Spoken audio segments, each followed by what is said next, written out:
Well, good morning, everyone. Thank you so much for joining me. I just wanted to jump in right now. And before we begin, I wanted to wish you all a happy new year. Looking forward to 2022 and looking forward to continuing this connection with you. So let us begin, as we always do, by taking our awareness in the area of the heart. The area of the heart is the center of our galaxy in our biology. And this is where we begin to place our awareness there and then begin to take slow, deep breaths and just experience these breaths flowing in and out of our hearts. Slow, deep, gentle breaths. And imagine or feel or visualize breaths that are flowing into the center of your galaxy, into your heart, as you take them in deep and then as you breathe them out. There is no need to stop at the top or the bottom or hold your breath. Just allow these breaths to flow very gently and with ease to allow your entire body to oscillate in this vibration.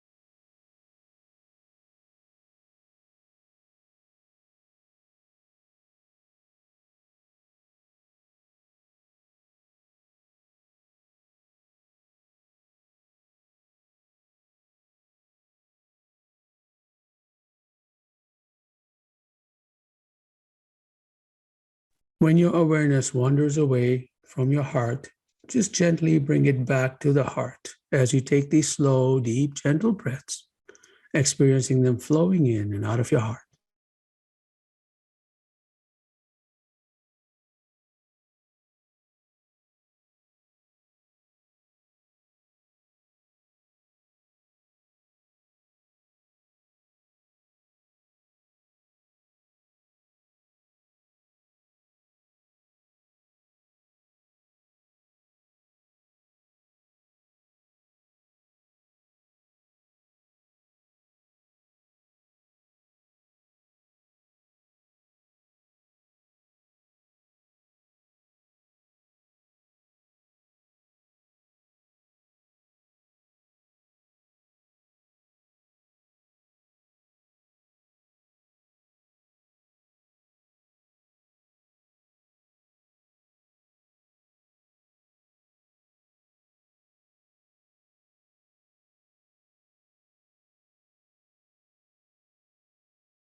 And as you take these deep breaths, in addition to imagining them flowing into your heart, just take them a little further by imagining these flows going right to your perineum, right by your root chakra. And as you exhale, allow it to flow from that in your imagination and out.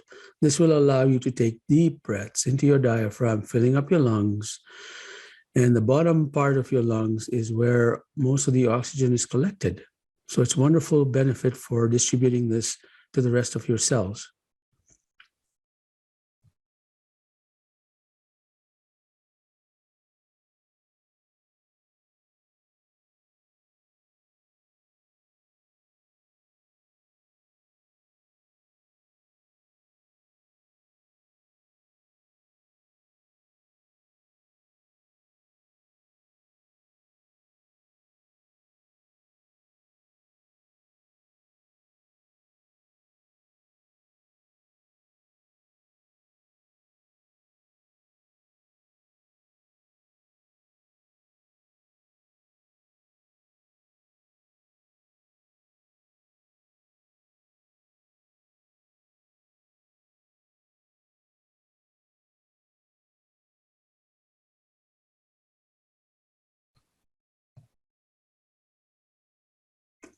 Wonderful. I hope that was a great breathing experience. You can continue to breathe like that, of course, because we always breathe.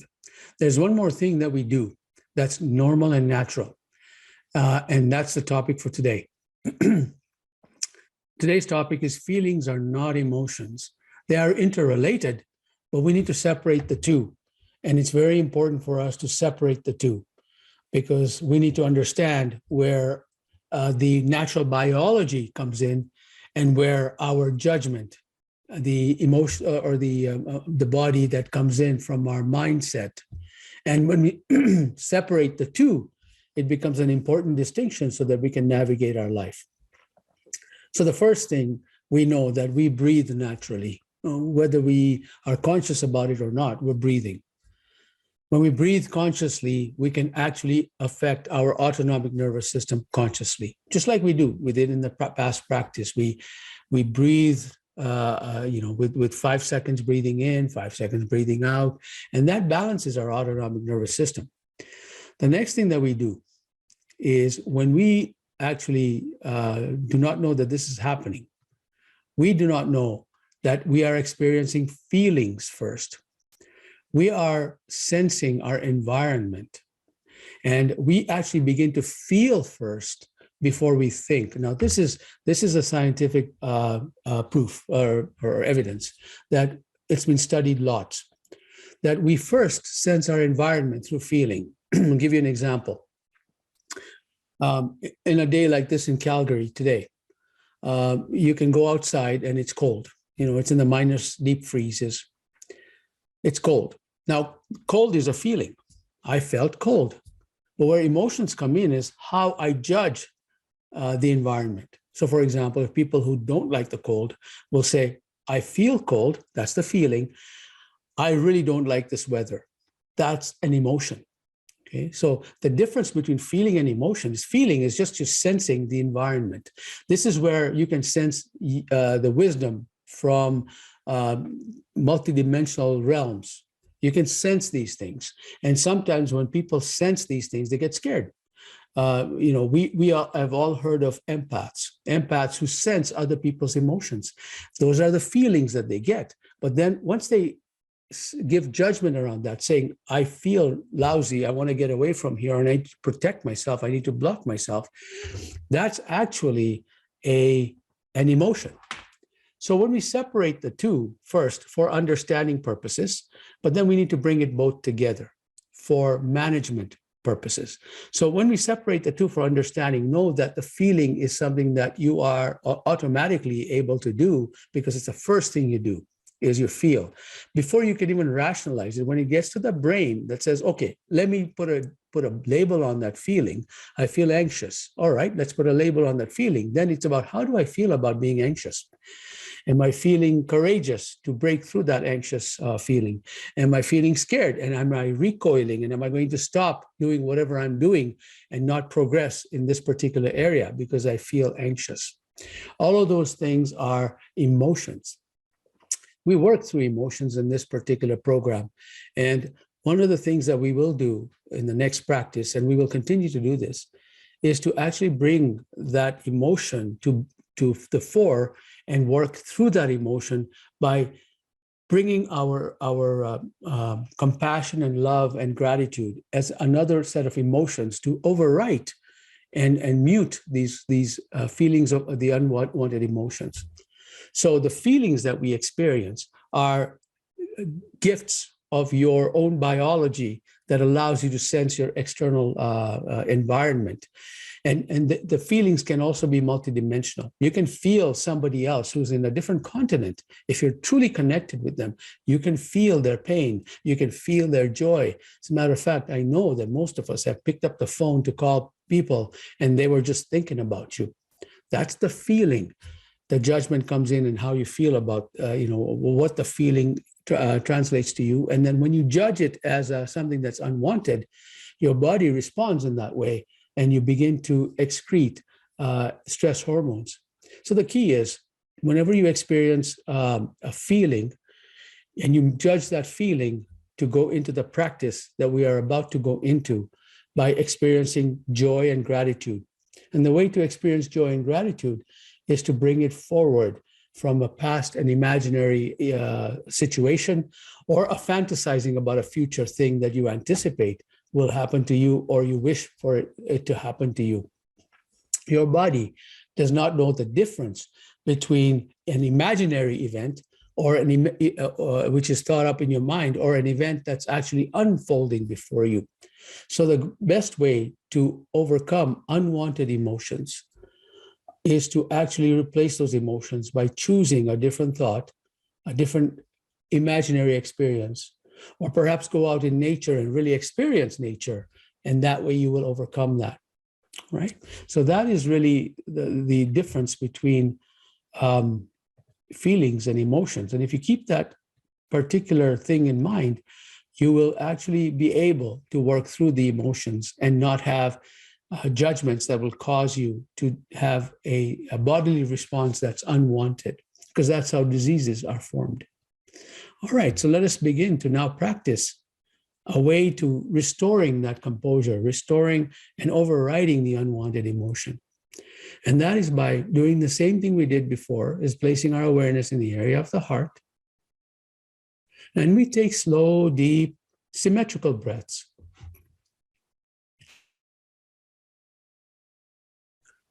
These symmetrical breaths will help us balance our autonomic nervous system.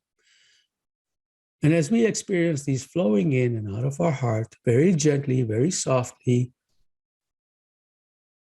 and perhaps it's flowing into your perineum area, your root chakra, and then out from your root chakra, out of your heart. Really take these deep, gentle, slow breaths. Make sure they're not labored. And now begin to experience a regenerative emotion. So recall a past event, or perhaps fantasize about a future event that makes you feel gratitude and appreciation.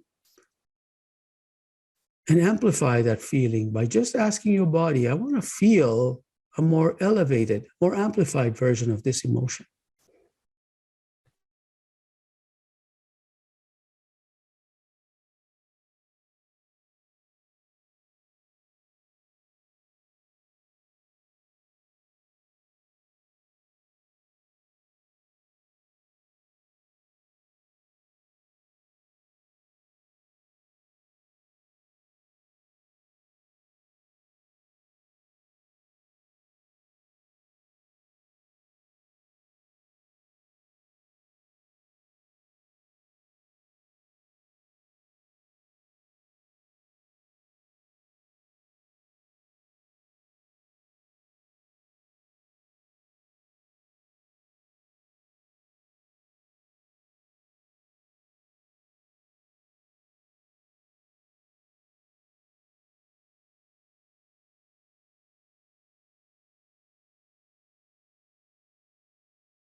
When your mind wanders or when your awareness shifts, just gently bring it back into your heart and begin to recall past emotions that give rise to gratitude and appreciation.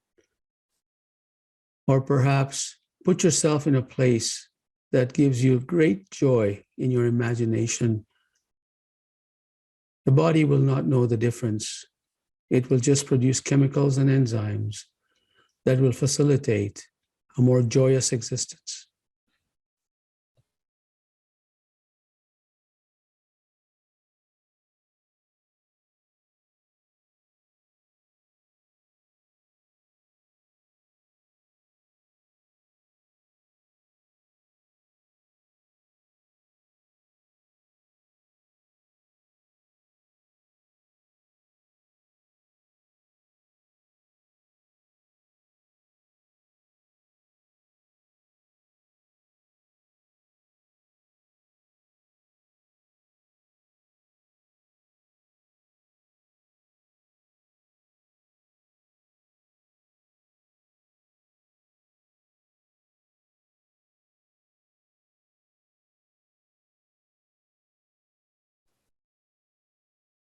And slowly open your eyes if you had your eyes closed. Bring your awareness back to this moment in your present body. Now, there's nothing stopping you from continuing to breathe like this and continuing to feel appreciation. It's a wonderful way to kickstart your 2022, because in this particular year, you want to kickstart it by having nothing but appreciation and gratitude. What that'll do to your biological self is it'll continue to reverse any stress responses in your body. It'll also allow you to train your body to reduce the initial response, the intensity of the initial response to a stressful situation. Because once you train your body takes over subconsciously and works on this. Your heart has its own sensory neurons. It's got its own brain. So as you train your body, and when you place your awareness in the area of the heart, it trains, the neurons are able to train themselves to respond in a certain way. It's just that in the past, if you've had unwanted emotions that come up all of a sudden, it's because you trained your body to do that. All right.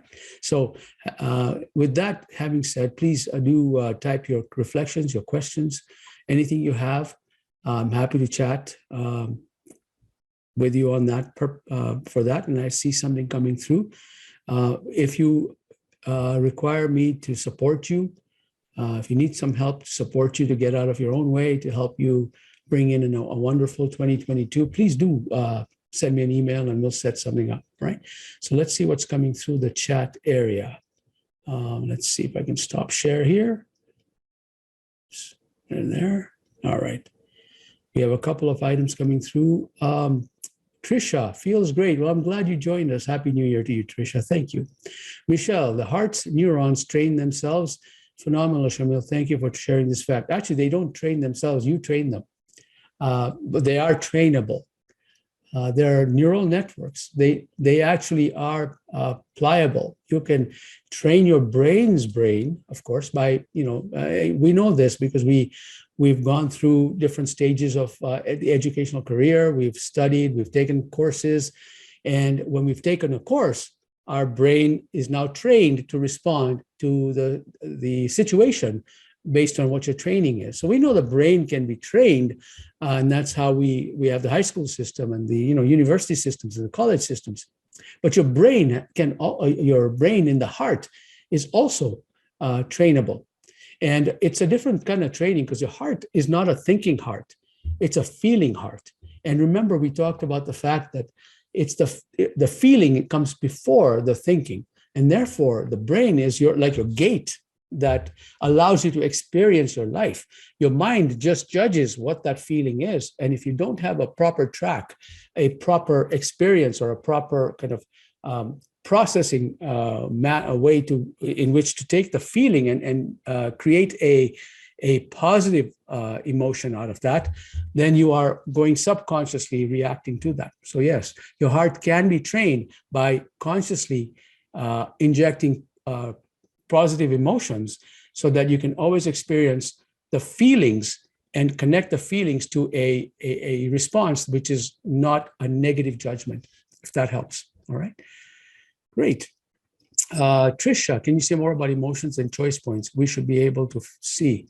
Yes, actually, one of the things that I do kind of work with people on is to have them become more patient as they're going through this process of being triggered. I've been there, done that. When I was first starting out on this particular journey, trying to sense where I'm feeling, there's a feeling that comes in and we begin to judge it as good or bad. If we judge it as bad, we may not realize that we've judged it as something negative. For example, we get frustrated because somebody behaved in a certain way. So we experience the feeling of that. And then we say that feeling is bad. And we've judged it to be bad.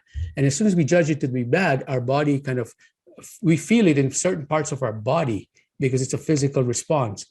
And that judgment that comes in, that we say we're feeling it's bad, then at that point in time, after we've experienced that emotion, and then we recall back and said, oh, you know what? I missed that point where I could arrest that negative feeling or the negative emotion, and I would rewrite that.